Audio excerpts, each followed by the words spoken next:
గం గణపతియే నమః. శ్రీ గురుభ్యో నమః. శ్రీమాత్రే నమః.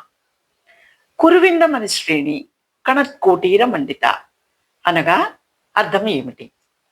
ఐశ్వర్యయోగం శ్రీ లలితా మాతృనామాలకు గురువుల వ్యాఖ్యానం.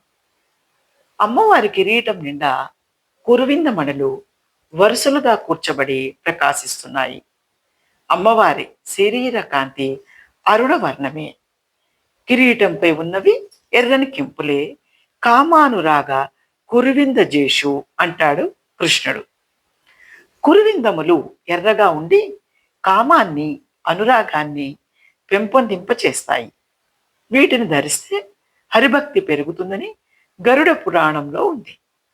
హరిభక్తి వల్ల కీర్తి, సంపదలు లభిస్తాయి.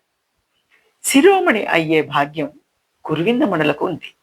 కనుక ఈ మణులను కిరీటంపై ధరించిన అమ్మను ధ్యానిస్తే తన సాటివారిలో సాధకుడు గొప్పవాడు అవుతాడని మార్కండేయుడు అన్నాడు. నమఃశివాయ చ నమఃశివాయ. శ్రీ గురువే నమః. బలం గురోర్ ప్రవర్తతాం.